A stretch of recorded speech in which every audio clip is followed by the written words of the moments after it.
Hey guys, welcome back to Money Blitz. Make sure you like, share, and subscribe to the video if you guys want to see more content. Also, let me know in the comments what you want to see next. So what we're going to be talking today, obviously, is in the crypto space.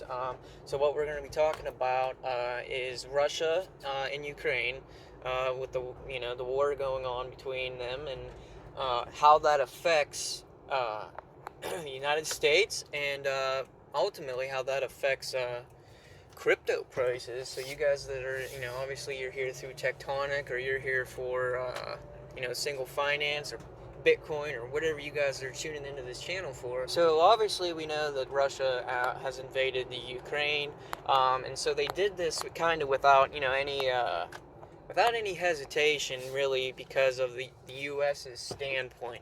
So really, all the U.S. did some sanctions on them. So we're just cutting them off from the U.S. dollar and whatnot. So like with the Swift banking system, they're talking about doing that, and they're just basically cutting off American assets from Russia, so that the United States is a defensive standpoint with Ukraine. So what's happening here is Russia doesn't care, right? Russia does not care. Putin doesn't care, and because since the last time that the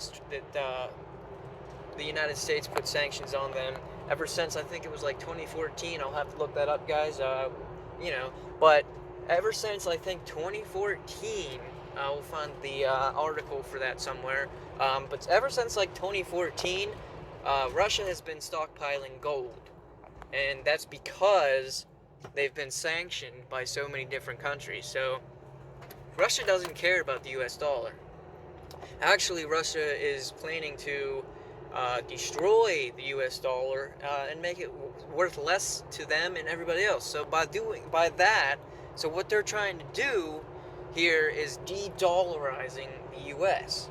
So right now, like, because we're putting sanctions on them and stuff, Russia doesn't really care, and it's not really going to affect them because they have been stockpiling up on gold, like a store of value, ever since the last time.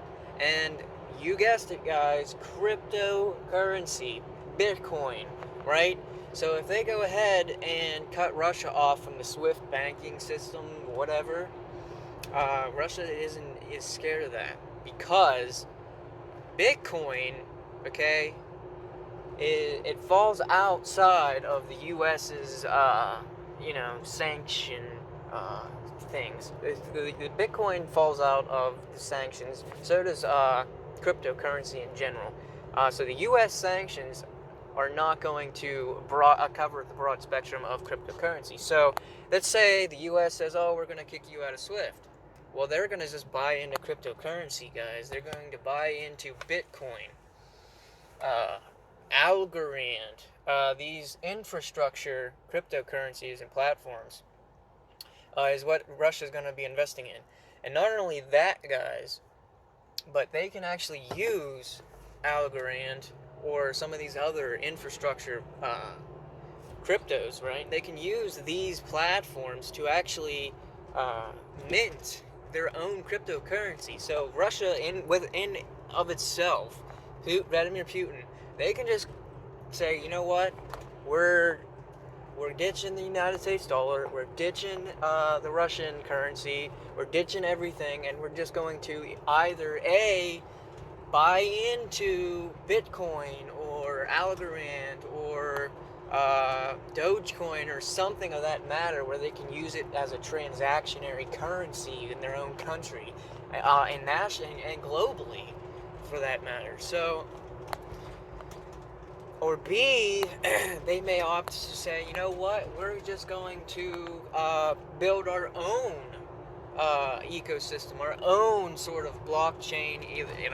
They'll either build their own infrastructure from the ground up, and or use a platform like Algorand, just like El Salvador is doing, right? They have El Salvador use this Algorand as their infrastructure, and then they're using Bitcoin as a national current, or as a legal tender. So Russia may say, you know what, we don't need the U.S., we don't need the U.S. dollar, we don't need the Swift banking system, we're going to do this on our own, and we're going to say, okay, Russia's going to put down a infrastructure, and then they're going to either mint their own coins. Russia may, in of itself, mint their own cryptocurrency, their own tender per se. Put it on the blockchain and get rid of the traditional fiat currency that they're using now, and that would eliminate any United States threat to them. So that's why they're not going to stop. They're not threatened by us any longer, because they're buying into gold and other digital assets that are similar to gold, like Bitcoin.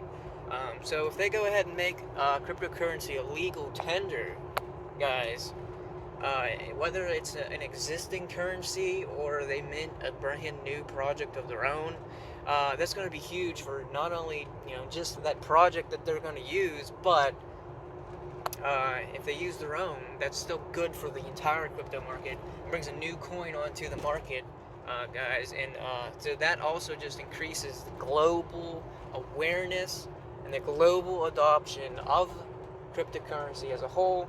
So yeah, guys, this war, this crash, so to say, that's happening in the crypto department, cryptocurrency space, just ignore that, guys. This is one small dip for the next 10 years of an upward trend. So I wouldn't even get phased by it, guys. This is an opportunity to buy more, and if I was you guys, I would look closely at Russia right now, because that's what they're doing, guys. They're trying to ditch the U.S. dollar. They're trying to inflate the U.S. dollar. They're trying to basically say U.S. dollar is no more. They're trying to they are trying to almost as a threat to us as the United States as a whole. So yeah, just watch out for that, guys, because if they go ahead and push through cryptocurrency as a legal tender, not only is that going to just inflate the prices of all the Bitcoin and everything else, so watch out, watch out, guys, because that's extremely good news for the crypto space. So anybody investing in crypto right now, if Russia goes and adopts that, that's a pretty it's a pretty large country, guys. It's a pretty impactful country in this world. So one step closer to global adoption.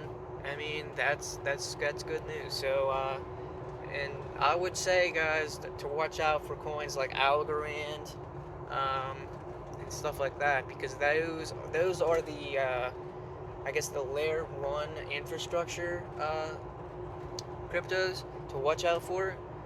If you guys are looking into some other ones, maybe let me know in the comments what other ones are like a layer 1 solution for like an infrastructure, or some good ones. But remember to like, share, and subscribe, guys, and stay tuned. We'll update you guys as we go forward, all the latest news that I come across. Yeah, I will see you guys in the next video. Thanks for watching.